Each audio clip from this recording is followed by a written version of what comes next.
Kundra Vihari.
Divine grace.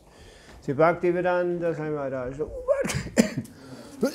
Ananta Koti Vaishnava Vindhya Jai Namacharya Thakur Ki Jai Paranjaga Sri Krishna Chaitanya Prabhu Nityananda Shri Advaita Gadadha Shri Vasubhuda Bhaktavinda Ki Shri Shri Radha Krishna Gopa Gopinath Sham Kunda Radha Gurgiran Ki Jai Vrindavan Ki Jai Dam Ki Jai Jagannath Dham Ki Jai Vrindavan Ki Jai Yamuna Mai Ki Jai Nasi Devi Ki Jai Bhakti Devi Ki Jai Samaveda Bhaktan Ki Jai Gaura Pramanandi.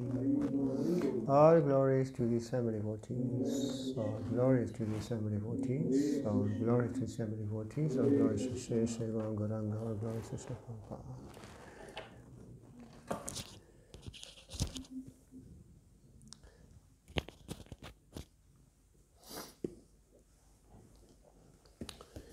So we start reading from the Transcendental Diary, Travels with His Divine Grace, A.C. Bhakti Vedanta Swami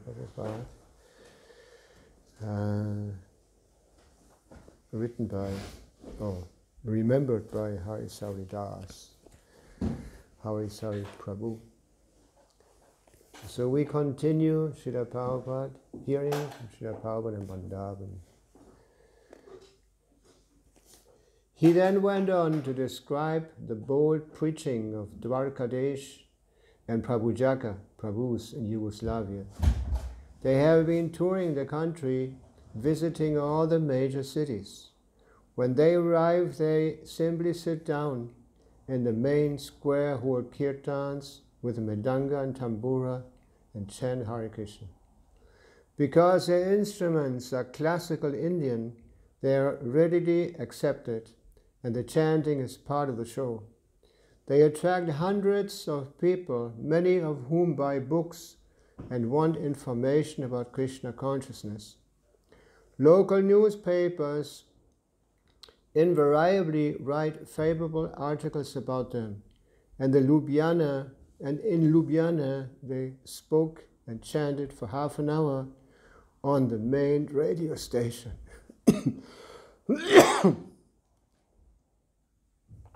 The last day's program held in Zagreb was widely advertised. Gauradesh and Prabhujaka were broadcasted over the radio and also appeared on TV.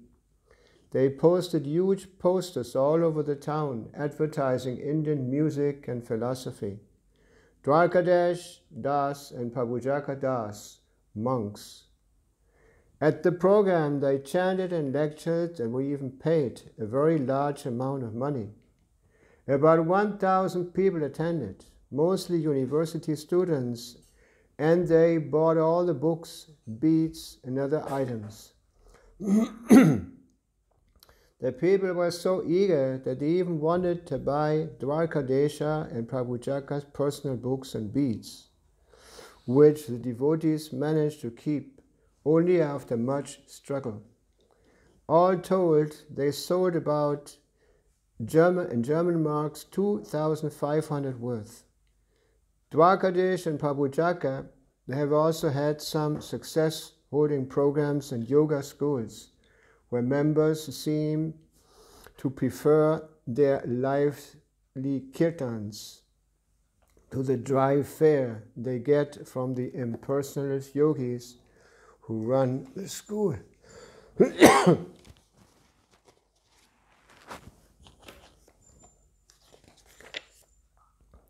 This is not to say that they had no problems, however. Yugoslavia is a nominally communist-ruled country under the autocrat Tito, and the devotees have reported frequent contact with secret police, who they believe follow them around the country. According to Harikesh Maharaj, it was only because of the important contacts they made that they weren't thrown out. They have many letters of recommendation and many invitations for them to come and do programs at student clubs. Without these letters, the police would have kicked them out of the country long ago.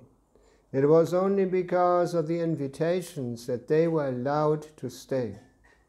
And this was all gotten on the basis of music, because religion or even yoga, etc., is not very attractive.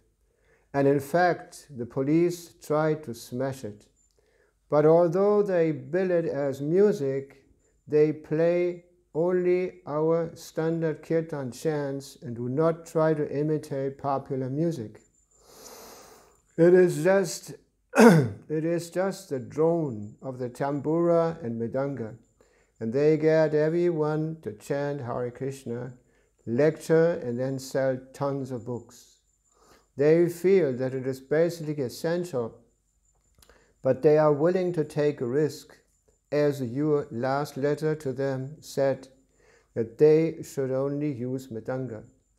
I feel that they do not play well enough to do much, and without the covering story and without the covering story that they are performing musicians, they would definitely be asked to immediately leave. We are all concerned to hear your reply. Harikesh also had some news from Gauradesh Swami's preaching in Poland. I'm arranging for 2 German boys to stay in Poland for a while because as it stands now, Gauradesh Swami will go to India. He can always join them later on. I have written to him with full advice and encouragement to stay, but it seems a failure. Harikesh ended with a nice prayer. I hope you are feeling well and willing to benedict me with a drop of your mercy by which I will be able to live and become a purified servant. Prabhupada was extremely happy to hear the report. Harikesh is providing his worth and fulfilling the expectations that Srila Prabhupada placed on him when he sent him back to Europe last month. First thanking him for repaying the loan, he dictated an enthusiastic response. I am very pleased to learn of all your success in Yugoslavia. When there's a little hope of success in these countries, it encouraged me 100 times more than in other places. If they take up this Krishna consciousness, they'll take it very seriously. Then, this is the perfection of communist ideology. Everything belongs to God, no private proprietorship. They have gone on the radio. That means they have purified the whole atmosphere. That is the way to introduce the transcendental sound vibration. Utilize this approach. Gradually try to convince them that this movement is a perfection of communism. Go on singing Hare Krishna. That is our program. Chaitanya Mahaprabhu used to go out chanting. He never spoke philosophy in public, only amongst higher circles. The chanting is very effective. Along with tambura and mridanga played very rhythmically, let them chant. Perform this musical demonstration and sell books as far as possible, and feasting. Then everything will be successful. It is good that they do not like these bogus yogis and they like Hare Krishna mantra. Give them the chance to chant Hare Krishna Mahamantra somehow or other. Then very soon good results will be visible. As far as Gauradesh Swami goes, Prabhupada wants him to preach in Eastern Europe. And he reiterated what he just wrote to Gauradesh himself a few days ago, added another reason why he should not come to India just yet. I'm not very much in favor of Gauradesh coming here. Let him know that his former wife Yamuna is here. Therefore he should not come. Why is he so adamant to come here? He can come later, during the Mayapur festival. Why doesn't he join with you until Mayapur at least? And why was this? Because he had taken sannyas. So Prabhupada didn't want him to meet Yamuna again so closely. Hare Krishna. So we're hearing about the preaching in East Germany, in Eastern Europe. And so Prabhupada was mentioning here that he thought that it was 100 times more important that devotees were preaching in those countries. Everywhere else, Krishna consciousness had become become known. Somehow or other, it had become known. But in the communist countries, it was still difficult. No, when you hear this about Yugoslavia, Yugoslavia was actually very exceptional. Yugoslavia was very exceptional. They were able to do many things that we were not able to do in other places, like in Russia or those places. Where everything was pretty much underground and devotees were getting a lot of trouble there and all that. And also it was not possible to import books. We had to smuggle books. Big advantage how to get the books into these countries. Whereas you can see here that they brought a lot of books into Yugoslavia. That's why I'm saying Yugoslavia was a very special place compared with the other places. Anyway, so at that time Harikesh was our GBC. He was in charge of the preaching in the East. And I was also part of that program for some time. And we always had to give reports to him. We were not allowed to speak to anybody else. It was top secret. When we came back to Germany from Russia or from any other places, we were not allowed to speak about our preaching programs because it was topmost secret. Not to put the devotees into difficulties there. Anyway, any questions regarding this? Irgendwelche Fragen dazu? Maharaj. Yeah. Gurudas Maharaj took two boys to Poland. Who are they? Suchandra and Avinashandra. Suchandra is you, right? I'm trying to. So it was your name, right? Yes. Okay. And Avinashandra is Bhakti Vaibhava Maharaj. Yeah. He's become famous by now. Anyway, so yes, we went with Gauradesh. We only went once with him. Prabhupada wanted him to travel much more in those places. But somehow, I don't know why, but it was not done so much as Prabhupada would have liked it. Yeah, so these devotees who are mentioned here, Dwarkesh and what was the other one? Dwarkesh also took sannyas later. And the other was, I can't find him. Yeah, he was a Swedish devotee. And Dwarkesh was Hungarian actually. He belonged to a Hungarian family. How is that? Flüchtlinge. What is that in English? Refugees. They had fled from Hungary. And they came to Sweden. They took shelter in Sweden. So when he became a devotee, he was very enthusiastic of going back to Hungary to preach there. And in the meantime, they had received Swedish citizenship. So he was actually a Swede. He was protected by the Swedish citizenship. I also traveled with him at occasions. We were always groups of two.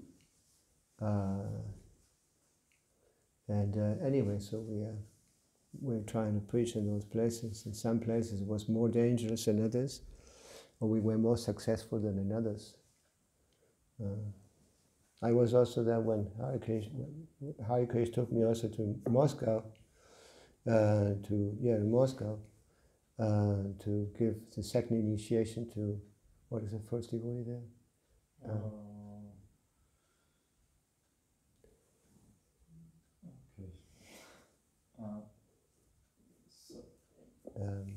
I don't remember.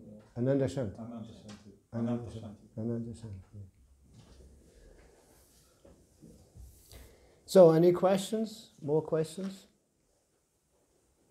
Otherwise, we just continue.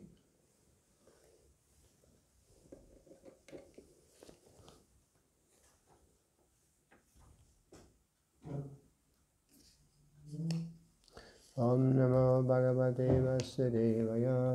Om Namo Bhagavate Vasudevaya.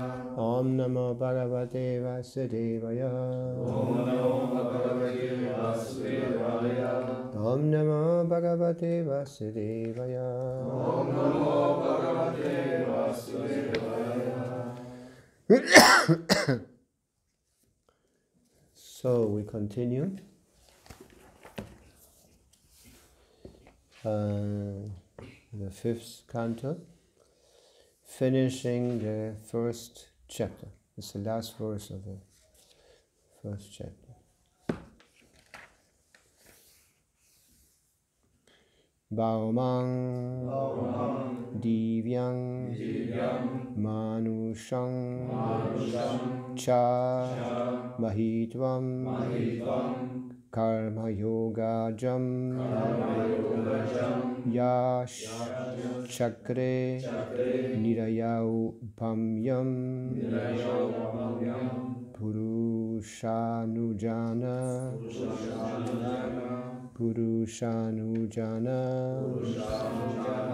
Priya Bhaumang Divyang Manusang Cha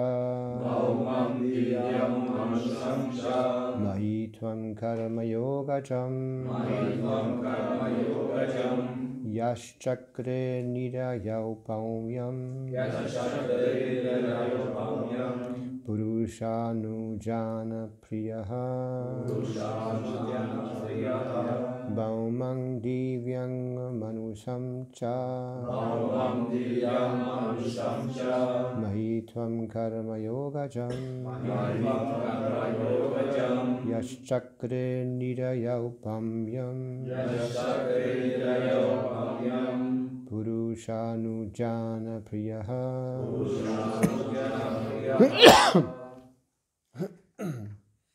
Bhaumam Divyam Manusham Cha Mahitvam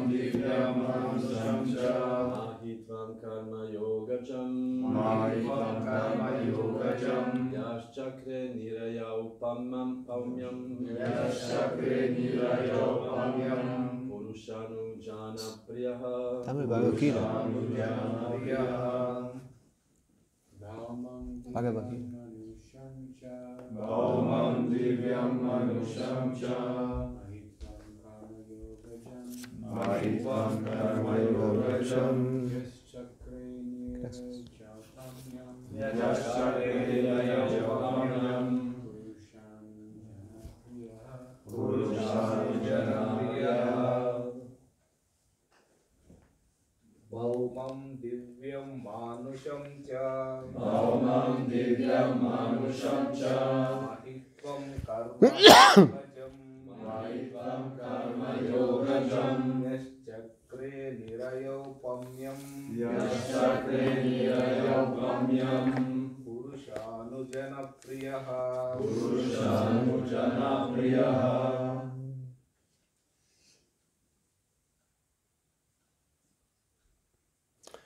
Ladies. Bhaumam Divyam Manusham Cha Bhaumam Divyam Manusham Cha Mahitvam Karma Yoga Jam Mahitvam Karma Yoga Jam Yashakre Nirayopamyam Purushanujana Priyaha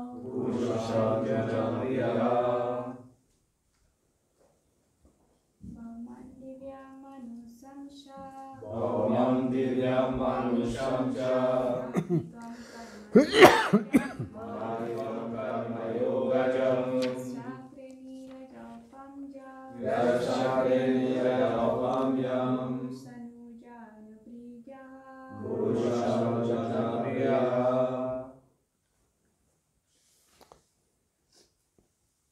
Shri Shuka.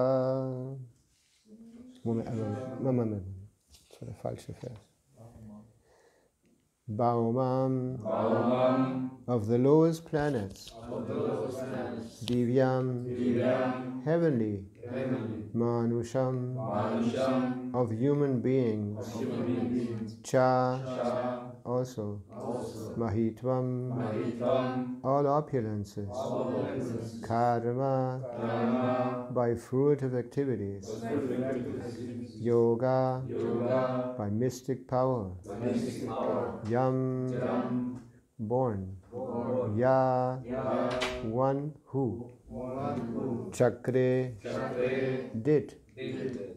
Nidaya, Nidaya, with hell. withheld. Aupamyam, Aupamyam, comparison or equality. comparison. Purusha, Purusha, of the Supreme Personality of Godhead. of the Supreme Personality of God. Anujana, Anujana, to the devotee. to the devotee. Priya, Priya, most dear. most dear. Translation of the verse.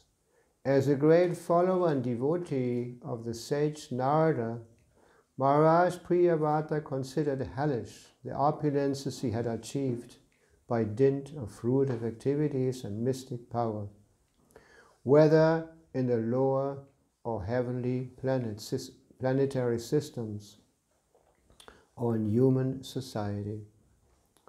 Purport by Srila Prabhupada. Srila Rupa Goswami has said, Srila Rupa Goswami has said that the position of a devotee is so super excellent, a devotee does not consider any material opulence worth having. There are different types of opulences on earth, in the heavenly planets and even in the lower planetary systems known as Patala. A devotee, however, knows that they are all material and consequently he is not at all interested in them. As stated in Bhagavad Gita, Param Drishtva Nivartate. Sometimes yogis and jnanis voluntarily give up all material opulences to practice their system of liberation and taste spiritual bliss. However, they frequently fall down because artificial renunciation of material opulences cannot endure. One must have a superior taste in spiritual life. Then he can give up material opulence. Maharaj Priyavata had already tasted spiritual bliss, and therefore he had no interest in any of the material achievements available in the lower, higher, or middle planetary systems. Thus end the Bhaktivedanta purports of the 5th canto, 1st chapter of Srimad Bhagavatam, entitled The Activities of Maharaj Priyavrata.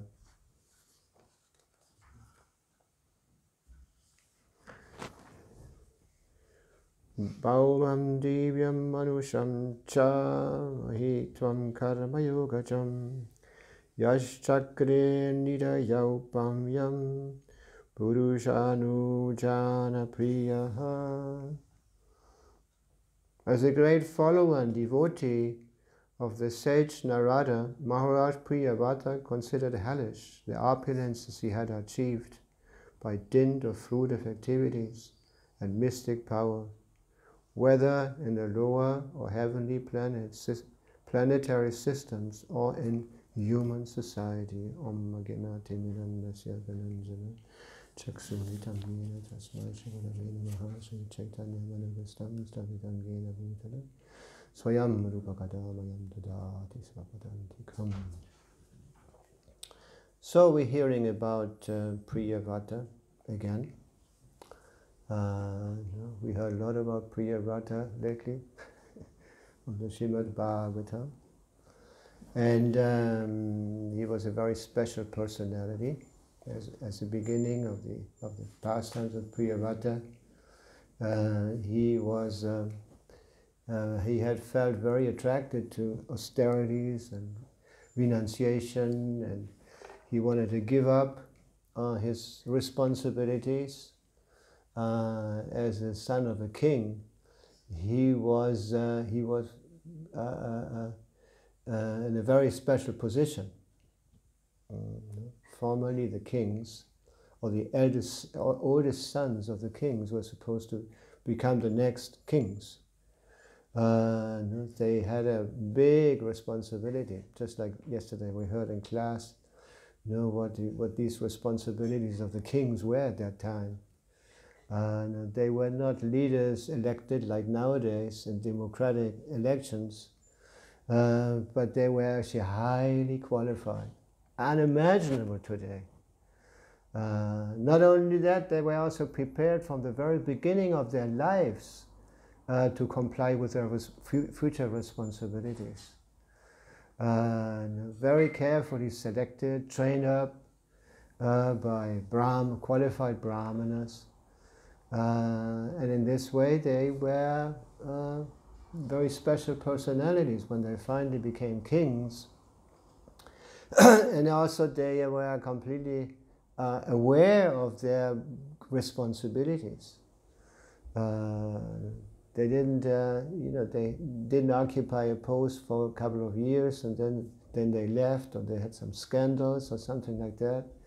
No, they were carrying out their responsibilities till a certain point.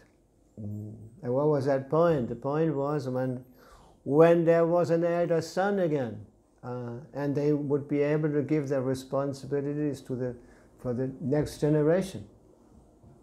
So Priyavrata was a little premature.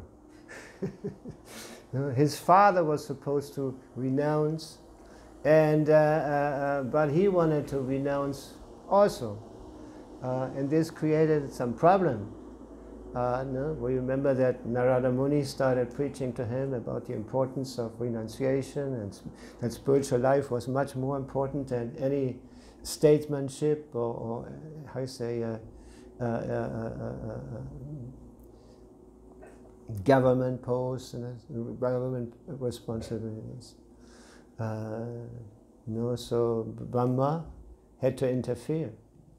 He had to come and speak to the young prince that he was not yet ready. It was not his responsibility yet.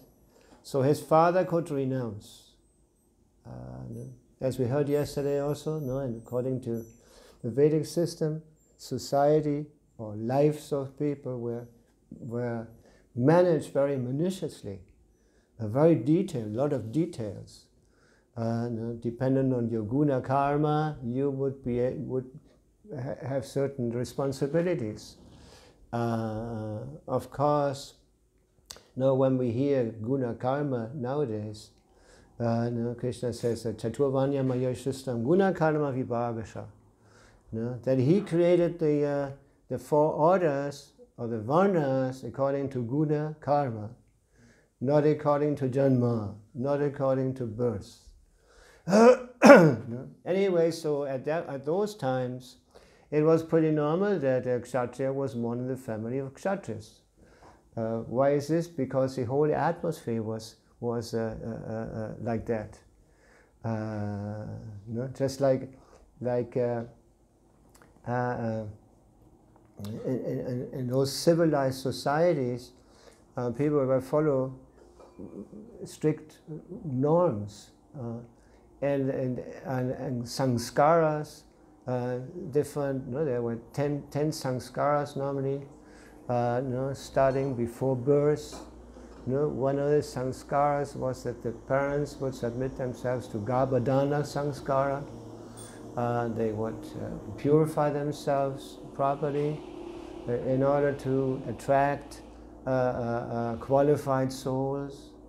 There's a very nice argument that Arjuna is presenting in Bhagavad Gita. One of the reasons, Arjuna was a very noble person, and he had a lot of very well thought arguments before Krishna, when Krishna wanted him to just kill his enemies. So one of the arguments was that Arjuna said, well, if I kill these very important men, these kshatriyas, their wives will not be protected properly once that the husbands are not there anymore. I just heard a class where Paul was speaking about that. He says that when when there was war, or even nowadays, Prabhupada says when there's war, and the enemies come in, the winning enemies come in, normally the ladies are violated everywhere. And as a result, so many unwanted children are born. Well, interesting to hear Prabhupada speak about transforming this into modern times. Anyway, so one of the arguments Arjuna was he didn't want to kill the soldiers or the kshatriyas, the leaders, because their wives would not be protected properly. And when the ladies are not properly protected, they are exploited by unscrupulous men. And as a result, Varnashanka, unwanted children are born. And Srila Prabhupada, in the same class I heard yesterday, Prabhupada said that like nowadays, Varnashanka, everywhere Varnashanka, unwanted children, unplanned children, who are left by themselves at a certain point. And Arjuna also said, when these unwanted children appear, they destroy the family traditions. Destroy family traditions. Another thing, very important thing, family traditions. Like we heard this yesterday also, after class. Family traditions. They were very, very well kept in former times. They were very, very, I say, very, cuidados. ¿Cómo se dice eso? Careful. Taken care of. Very nicely taken care of. Everything was very well planned. There was no accident. There were practically no accidental marriages like that. But everything was planned very nicely. When the young men came into a certain age, the ladies or their future wives were selected very carefully. The brahmanas would be there advising them and making their astrological calculations, so for the matchmaking and everything. So this was all done very, very carefully.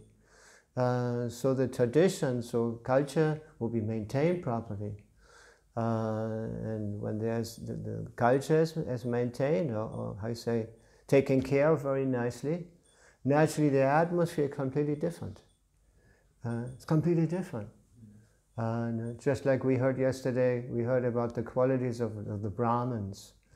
When these Brahmanas were actually qualified, they had a whole atmosphere around them. When they appeared somewhere, they were highly respected. Their words, their advice was highly respected. There was no argument. There was no argument with them. Why? Because everyone understood, yes, they are based on perfect knowledge, on perfect education. Jnana Vijnana were two qualities of the Brahmanas. Jnana, they were highly educated, and Vijnana means that they also knew how to put it into practice. Just like when you go to the university, you study for years and years, and in the end, it's not sufficient. Your theoretical knowledge is not sufficient to actually be accepted as such, as an expert. But you have to learn how to put it into practice first. Only then you get the big money. Then at that time, the fruits of your tapasya, your austerities manifest. Anyway, so the Brahmanas were highly qualified, the Kshatriyas were highly qualified. Prabhupada used to say the Brahmanas and the Kshatriyas were practically the same, just as they had different functions. The Brahmana would never accept a servant at anybody's, how you say, job or whatever. Actually, the Brahmins, nor the Kshatriyas, nor the Vaishyas would never accept any inferior service, employment. Nowadays, Bhagavatam says in Kali Yuga people are born as Shudras. And what is that? they're always in a position of dependence. They always need somebody to employ them, to pay them, like that. Even highly educated persons, they have to go, like Prabhupada used to say, like a dog from door to door, begging for job, begging for maintenance, like that. Whereas Vedic culture, the Brahmanas were independent. Of course, not independent in the sense completely independent, but actually they were, because they were highly educated and very intelligent, they naturally accepted the Shastra and the supremacy of the Supreme Personage of Godhead, like that. And the Kshatriyas were also independent. They were living off taxes. They would give people land. Not like nowadays you have to buy land. Land was given in former times by the government, free. I know one country where this is still more or less practice, in Guyana. They have so much, land, and they invite, immigrants, and they're ready to give them free land also. Anyway, so the point is that the king was the owner, and he gave land to everybody. And they had to pay taxes at 25% of their, Production. yeah, their profit, they have to give to the king. Another thing here, how he also got his retribution or his money was by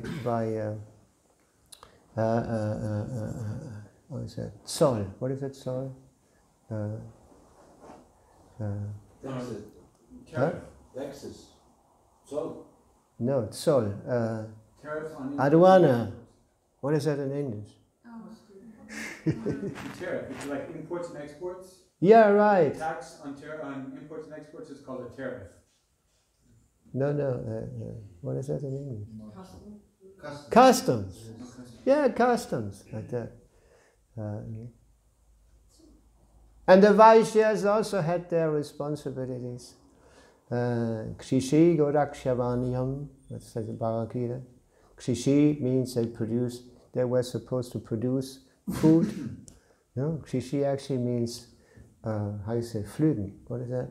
Plow, plowing. Kshishi Goraksha. Goraksha, cow protection, they were supposed to take care of the cows. The cows were so important at that time. Actually, they were the most important in society to be protected. The Brahmanas and the cows. I just heard again Prabhupada saying, milk is very important. Regular intake of milk is very important for good intelligence. Good intelligence.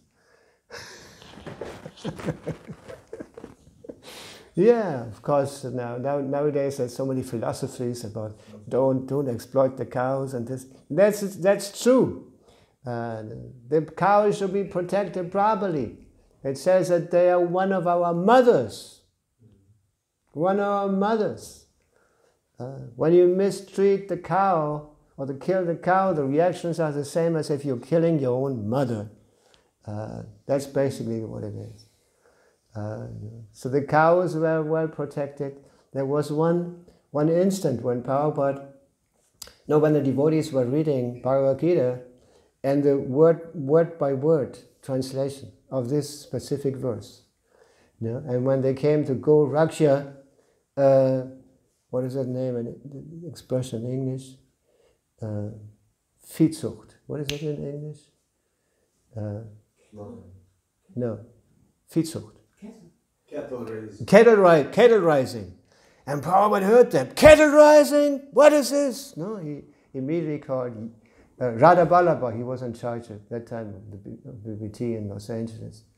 No, he immediately called his attention to correct it. No, it's not cattle rising, it's cow protection. Krishi Goraksha Vaniyam. Vaniyam, they do the business. Like Prabhupada used to say, the banking. They had to do with the money, like this, business. And business was not like nowadays. but actually business at that time was different. It was tausch, how you say, exchanging things. There was no money, but they were exchanging things. You know, somebody produced this, another produced another item, and they were exchanging this. Yeah, I remember in Argentina we had a problem once that the money was so much devaluated that people didn't trust the money anymore, and they created on the markets they would also start changing things. The weird thing, like sacks of sugar and rice and who knows, and so many other things like that. Anyway, so this was the business at that time. And the Shudras were, like I mentioned before, they were always dependent. They would never be independent. They always had to have somebody to tell them what to do. I remember when it caught my attention once, when one of the first times we went to India, and we were traveling, and we were sometimes invited by Indian families, and I remember they had so many members of that family. You know, they were not just their family, but they also had their servants. They were also living there, the servants.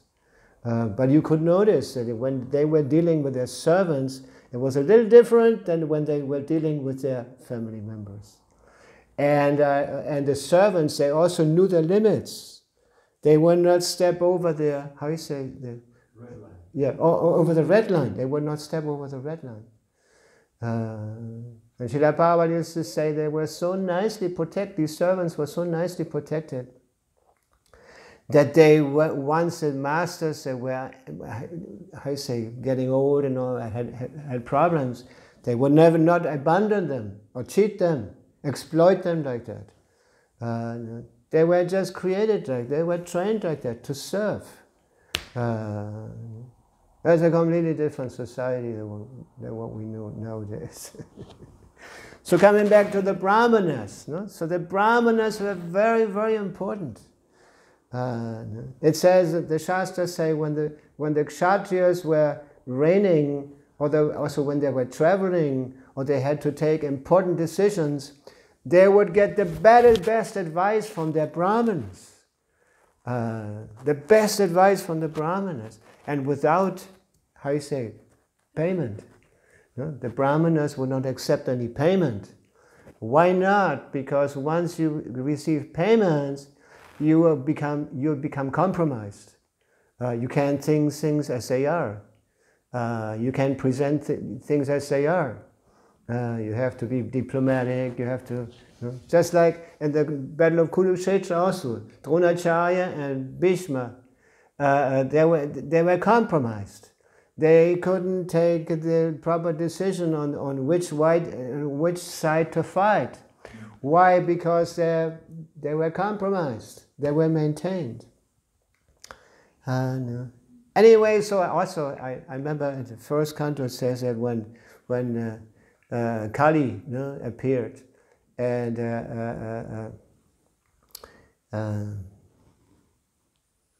King, what was it? Parishit Maharaj was traveling, seeing that everything was okay in his kingdom, and all of a sudden he came to that place where he saw that Kali had violated a cow and a bull, like that, and he immediately took out his sword, ready to cut off the head of this low-class person. I remember Prabhupada said in that case there was no court case, there were no lawyers and all this and speaking and arguing and all that. Prabhupada also said these kings were not only they were also psychologically trained. They could see, the character of these people when they were confronted with them, and they would give the judgment, according to the advice so they would get from the Brahmins. Just like the other day when I gave class, some time back, we were hearing about Chanakya Pandit. Chanakya Pandit. No, his Chanakya Pandit is famous for his Chanakya slokas. No, his sayings, important sayings that Prabhupada quoted a lot. No, so he, the story goes that at one point in the north of India, the Greek had invaded parts of India, northern India. No, and this, what was that king again? I don't remember the name. Chandragupta Maurya. Yeah, right. So he had this minister, Chanakya Pandit. And under his guidance, he was able to how you say, get rid of the Greek at that time. And it's very interesting the way his relationship with the king. He didn't go into the palace. It says that he refused to go into the palace not to become confused by the opulence and all that. The king had to come out to take advice from him. And he came out by foot, they were not carrying him on a palanquin or anything like that. He had to walk. And he came out and paid obeisances to his minister. And Chanakya Pandit would give his advice, and I heard Prabhupada say he would never even repeat or argue anything. He would just say things as they were, and the king had to accept it. Finished. Listo. Yeah, and his sayings, Chanakya Pandit's sayings are famous. Just like, I remember when I spoke about Chanakya Pandit, then he repeated again. No, he said something that Prabhupada used to quote a lot. Chanakya Pandit said, a Pandit, a real learned, educated person, follows three principles, or maintains three principles. That he respects all the ladies, all the women, as if he was dealing with his own mother, with the same respect. Then he would not touch anything lost or forgotten or not something, would not touch anything, properties of others, they're considering these things as good as garbage in the street. And he would not deal with others as he would not like them to deal with him, like that. And it's interesting that Chanakya Pandit says this is Pandit. These are the symptoms of real education.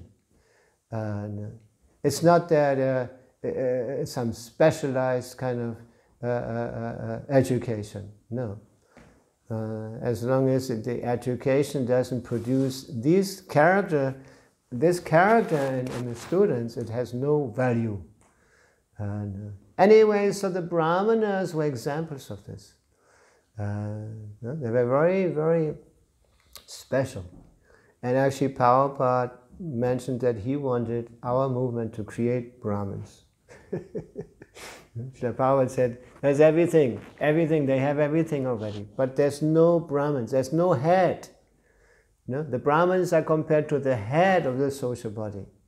The arms are compared to the Kshatriyas, defending the body.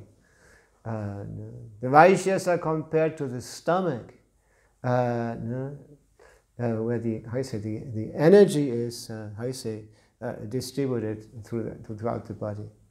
And the legs are compared to the Shudras, carrying the whole thing. And it's very important. The head has a lot of important senses, a lot of important organs. We can see, the head can see, you hear, smell, taste, and all these things. Whereas the other organs are blind, they don't have the same perceptions. So the head is the most important. There might be some trouble with one leg, or there might be even some trouble with the two legs, and somebody can't walk properly, has to be carried on a wheelchair. Or somebody might have lost one leg, one arm also, like in wars. Sometimes people come back and they can't walk anymore. They so many things are damaged on their body. Sometimes also there is the problem with digestion, and they have to have an artificial kind of stomach, a bag hanging out, or they're nurtured by intervene, how you say, like that? An IV. Yeah, that kind of, Intravenous. yeah. But as long as the head is working properly, everything can continue. As long as the head is still sane, normal, everything can continue. But Srila Prabhupada used to say, nowadays the head isn't there. Nowadays in modern, due to so-called modern progress, the head isn't there. That is not properly working. And that's why everything goes topsy-turvy. Just like when there's no control, the body is in complete, how you say, disarray, completely uncontrolled everything. Yeah. So that's why the Brahmanas were so important. They were giving so much importance. Yeah. And the Brahmins also, one of the Brahmanas is, there's how many? 9 qualities? Or how? I don't remember the qualities of the number exactly. Now, one of them was also honesty. So they would not speak a lie, or they would not speculate. Srila Prabhupada used to say that speculation is cheating. I'm presenting something I'm not sure about. I don't know exactly, and I say I think my opinion is this. What is the worth of your opinion, or your words if you don't know? And the Brahmanas were also, because they were honest and they were completely transparent, and had practically no selfish, excessive selfish interests. They were trusted so much that people would give them donations. They would help them. Trusting them in the sense that they trusted them so much that they would occupy what they were given them in the service of the Lord, in the service of Vishnu, or under the rules and regulations of the Shastras. This is another very important quality also for us. I don't know about here, but in other places, especially when there's many Indians, the Indians come and give a lot of donations. And getting donations for devotees is a great responsibility. How do these people benefit if they give a donation? If you occupy everything that you get from them 100% in the service of Krishna. Not that you collect, in the name of Krishna you go out and collect or something, and most of us disappears in your, how you say, in your amber, kind of. What is that in English? Sleeve. Huh? Sleeve. In your personal sleeve. The Brahmanas were supposed to be transcendental or transparent, completely transparent. That's why people trusted them and they gave them all assistance. Yeah, and they were the only ones allowed to accept donations because of that. Because they were supposed to be transcendent or transparent, completely transparent. Everyone else would do something, work. Was the Brahmins that would just teach, present the truth, give education in this. And everyone would see how they would live. They will lead, how you say, a complete transparent, how you say transparent? No? Transparent, open life. So the Brahmins were very important because they were practically the medium to transcendence. Like yesterday we mentioned that Brahmana means actually somebody who knows Brahman, who knows something about spiritual. be it the Brahman or the Paramatma or Bhagavan. Or at least knowing I'm not this body, I'm spirit soul. Aham Brahmasmi. So this is what Prabhupada wanted. He wanted us to become qualified Brahmins. We, of course, we know that devotional service, when it's properly practiced, properly followed, naturally all the good qualities become manifest. All the good qualities become manifest. There's one verse in the was it the first? Yeah, first canto. Vasudeva Bhagavati Bhakti Yoga Payojita Janashashavairagyam Jnanam Chayadahaitukam. When you give service to Vasudeva, to Krishna, you get results. And two results, results are mentioned here. You become detached from the material world, and you obtain knowledge. Realization. You can be, devotee can't be stupid. Can't be foolish. Actually, devotees are very intelligent. And renunciation also is natural. It's mentioned here that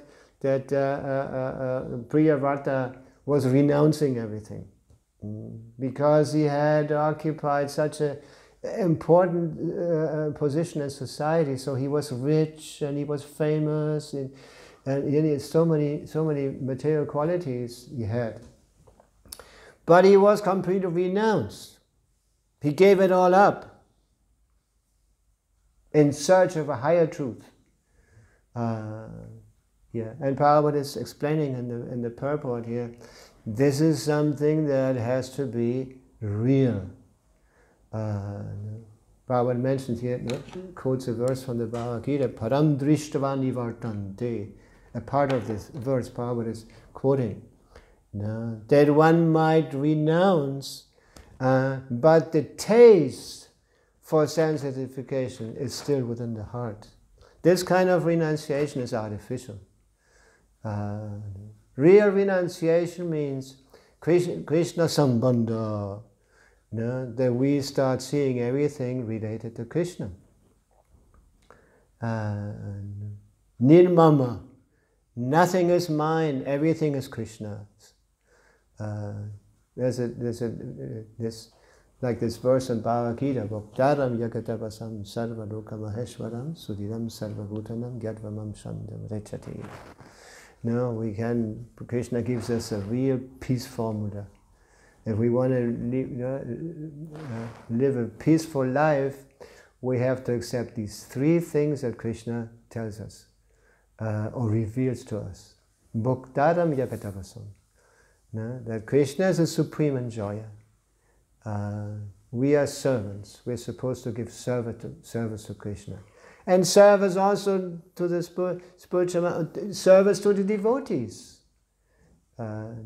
It's not just the spiritual master, not just Krishna, also the devotees. This is very much emphasized also in the Shastras.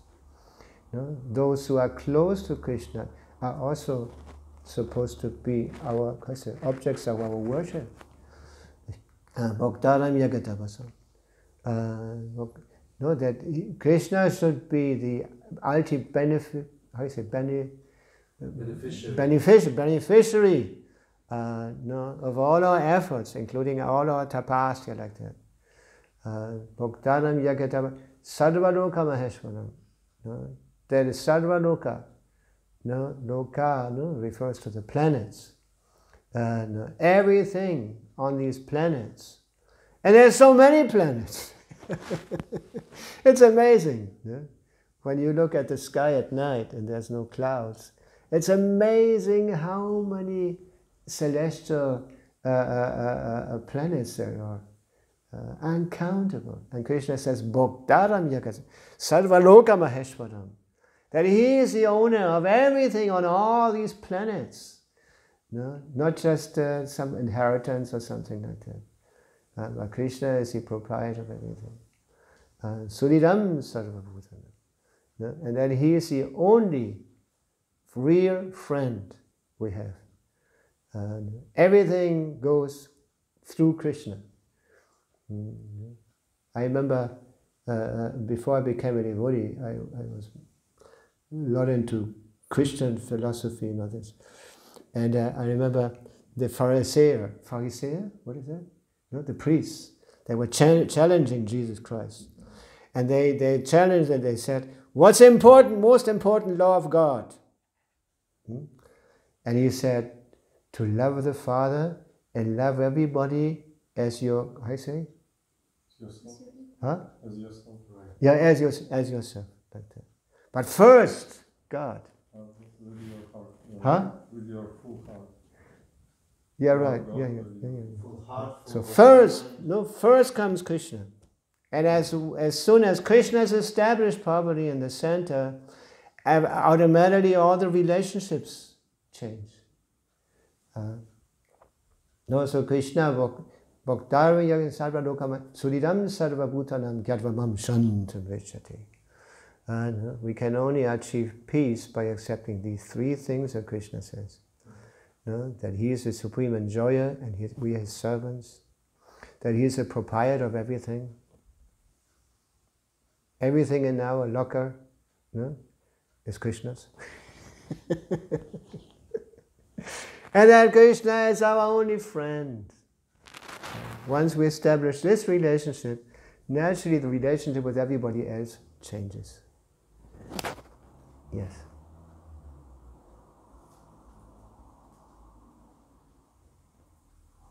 I'm coming close to the end, so I want to slowly end. Maybe there's any question? Yeah, better. My question was, in the beginning you said about tradition. Tradition is very important, traditions should be upheld. So what does that exactly mean in our case, ISKCON? What does that mean to follow the tradition, or how do we uphold our own tradition? Well, in the beginning we were presented to something initial, and as the movement grows and the Krishna consciousness becomes more and more manifest, there's a lot of more tradition. Yeah. A lot of more things that we're also supposed to consider. Now, in the beginning, to get married, it was kind of, was done like that, They wouldn't even know, they would never have seen each other, and they would get married like together. And anyway, so in due course of time, things become more polished. Everything is becoming much more polished. Yeah, like in the beginning, I remember when sometimes the president would say, "Now you're the cook," and you had no idea how to cook. You had to learn in the kitchen how to cook. Or you go out and distribute books. In the beginning, when we started distributing books, nobody had an idea what was actually meant by that, really, Yeah. I remember Hans Duda gave us a paper, and we were supposed to read it, to people, And we did this also in other countries when we started, in the communist countries and in the other countries. We also started with it. I remember we were traveling in Poland, and we had to collect for our expenses. We had to go to Finland to collect. And we had this record of George Harrison, the Goddess of Fortune, to collect with. There were no books in Finnish at that time. Yeah? Anyway, so we distributed these records. And we had a mantra in Finnish. And we would always read these mantras to people. I still remember, Hyvä päivä. Hyvä päivä means hello, good morning. And then Hyvä päivä, minä olen monkey. I'm a monk. Like that. But then in due course of time, our Sankirtan changed. It became more spontaneous, more realization, more life, like that. I remember when we went out in Finland to do Sankirtan, sometimes people would want to look at the paper. but the paper was not written in Finnish, but it was written according to our own language, how it sounded.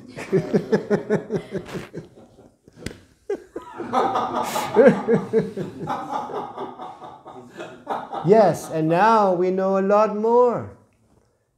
Now Sankirtan has become heavy, how you say, a background in our tradition. Cooking, preaching, everything. Also in the beginning you would just go and open a temple, you have no idea how to manage anything. Nowadays our managers are educated, they have to go to this leadership and manager course, they have to get a paper in order to be qualified to run a temple like that. Yeah. Also in the beginning the translations were not so polished as nowadays. No, the books, when you get a book, an old book, like especially in German, the kind of the first book was our Ishopanishad here in Germany. It was very, very simple. There were a lot of things that were difficult even to understand sometimes. I remember when I got the first load of Ishopanishad, Hansaduta sent me a box of Ishopanishads to distribute. I was not going from person to person, I was sitting on the street. I had a pair of kartas, I was chanting Hare Krishna, I had a picture of Srila Prabhupada on my side, and I just put the Ishopanishads, I put a little pile, like 5 or 6 in a pile, and a little basket, and the paper said, I have come to your city to open a Hare Krishna temple. I'm a disciple of Bhaktivedanta Swami. I have come to München to open a temple. Please help with the basket. And so Hansaduta sent me the Ishopanishad. So I just put the books on the side of the basket. And I was surprised that people would actually come and give 5 marks for a Ishopanishad like that. Yeah. That's how it started. Now it's all different. Now you have a course, how to distribute books. You get a diploma even, isn't it? Even, yeah? You get a paper, you get this and that, you've got so many experts. Now we have so many experts who have written books about different items, like book distribution, like cooking, like who knows what, so many things. Yeah? And it's becoming more and more polished. And this culture becomes more and more manifest. Isn't it? Like in Mayapur or projects that big, they've so many things developed. They have institutes, they want to make a university. Prabhupada wanted a university in Mayapur also. Yeah? He gave this charge actually to Tamal Krishna at one point, make a university, yeah. So this is natural. Actually Krishna consciousness is very, very much of what we know until now. Yeah? And it becomes more and more manifest. We can see it, our movement all over the world. At some places more developed, in other places not that much. In other places it's just the basics.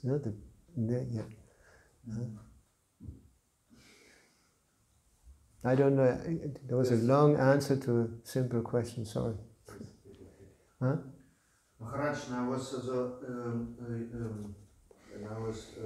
seen as a Mahabharata movie, and I have as a notice that Arjuna had a Brahmana Shnur. But it's well known that Arjuna was... I just heard Prabhupada say Brahman Shnur means you have a guru. Okay. That's all. Okay. So yeah, you're initiated. That means you are protected by your spiritual master. Yeah. That's all.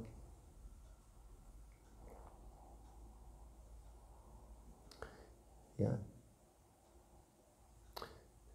Okay? Srila Prabhupada ki.